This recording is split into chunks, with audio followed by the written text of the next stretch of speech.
Baik, Ya.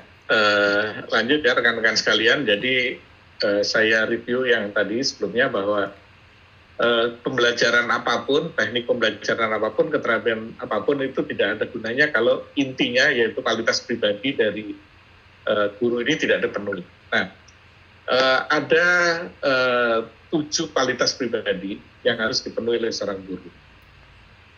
Yang pertama, setiap guru pada level apapun itu harus memiliki etos kerja spiritual yang saya sebutnya. Artinya apa? Jadi etos kerja spiritual itu adalah etos kerja bahwa apapun yang dilakukan itu bukan sekedar fisik, tapi lebih kepada sesuatu yang punya nilai-nilai religius, spiritual begitu. Nah, saya di buku saya itu saya uraikan etos kerja spiritual itu dikaitkan dengan 4 hal, yaitu kecerdasan fisik, kecerdasan otak, kecerdasan hati, dan kecerdasan spiritual. Oke. Seorang guru yang baik, fisiknya harus sehat. Kecerdasan fisik itu artinya fisiknya harus sehat, bugar. Kalau loyo baru ngajar sebentar dia sudah ngantuk, sudah capek, itu berarti kecerdasan fisiknya kurang bagus. Dia harus bugar. Yang kedua adalah IQ, otaknya harus cerdas, kreatif. Kalau tidak kreatif dia tidak bisa membuat ide-ide yang ya.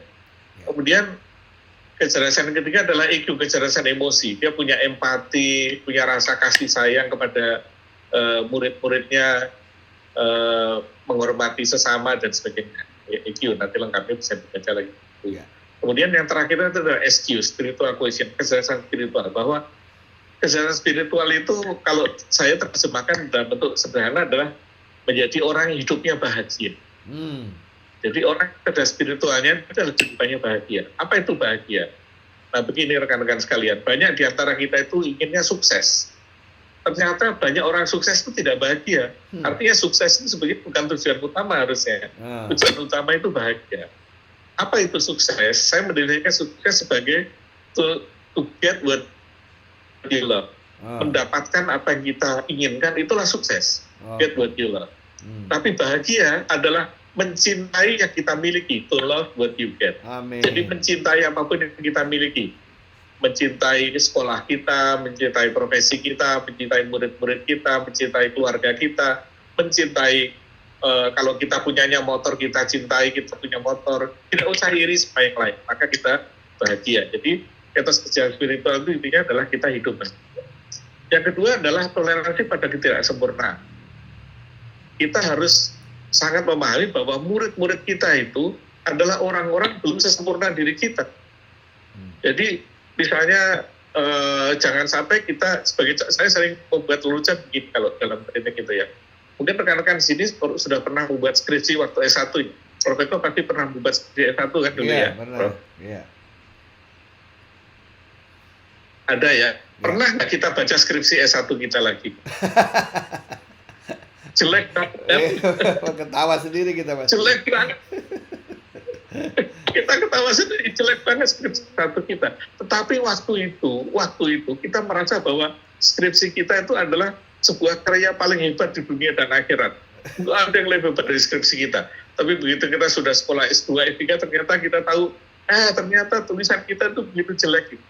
Itulah kita harus selalu memahami ketidaksempurnaan dari murid-murid kita. Jangan pernah menyamakan murid-murid kita itu level intelektualnya sama dengan kita. Mereka adalah makhluk-makhluk yang sedang belajar, karena itu mereka pasti penuh dengan ketidaksempurnaan. Makanya kembali Pak Tino Sidin itu bagusnya apa, hebatnya apa?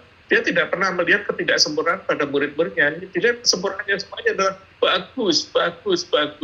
Tetapi ada fase kemudian developingnya, yaitu ditambahkan. Coba tambahkan garis ini, coba tambahkan ini. Jadi ada tambahan tanpa perlu menjelekkan untuk encouraging.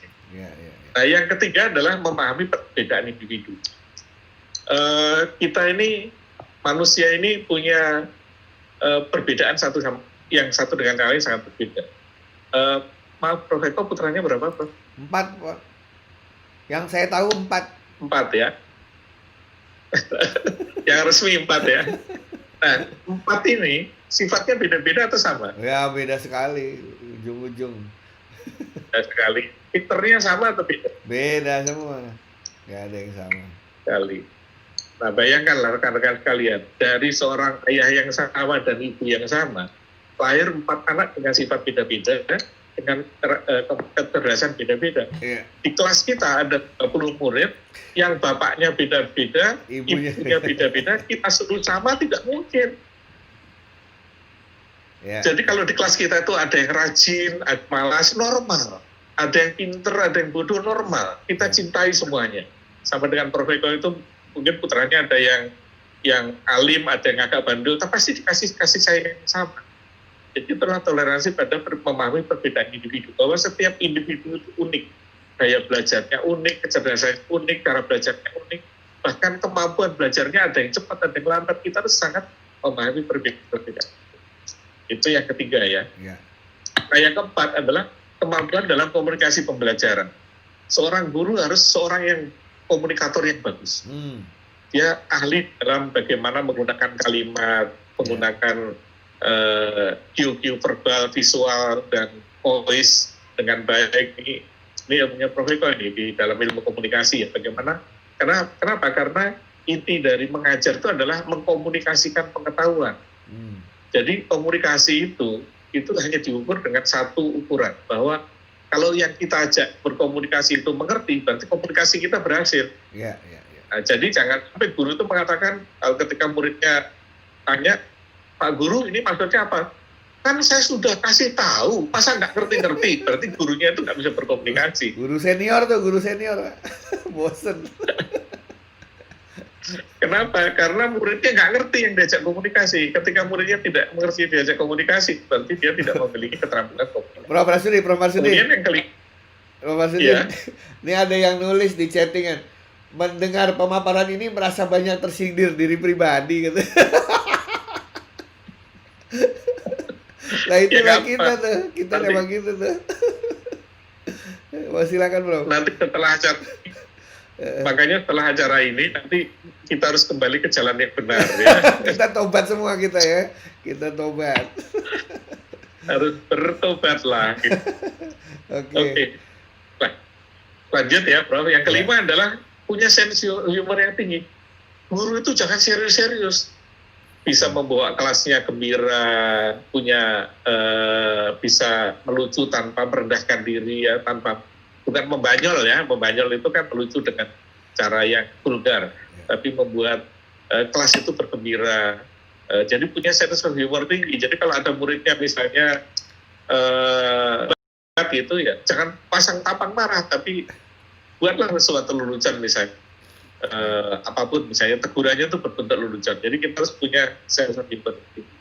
Nah yang keenam itu harus kita melepaskan ego pribadi kita.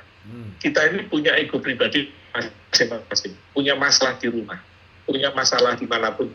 Jangan sampai ego pribadi atau masalah pribadi itu kita bawa ke dalam kelas. Jadi karena itu ketika kita mengajar, terutama khususnya untuk guru-guru yang bukan dosen gitu. Kalau di kelas kita ini ada anaknya pejabat dan anaknya tukang beca, kita harus perlakukan yang sama. Tidak boleh yang anaknya pejabat tadi diperlakukan istimewa, yang anaknya tukang beca diabaikan, tidak boleh. Semua ketika mereka ada di kelas kita, semuanya adalah sama dengan anak kita. Tidak boleh ada satupun perbedaan perlakuan kepada murid-murid kita. Itulah ego pribadi kita lepaskan. Jadi jangan sampai karena orang tuanya sering kasih ngirimin kue, orang tuanya sering traktir, terus anaknya kita istimewakan, itu tidak boleh. Guru yang baik melepas ego pribadi. Prof. Marsudi. Yang terakhir selalu, kenapa Bro? Ini ada yang nanya Prof. Marsudi.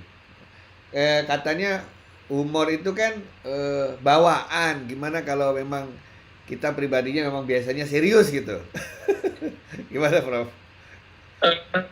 Pengalaman saya itu humor itu bisa dilatih.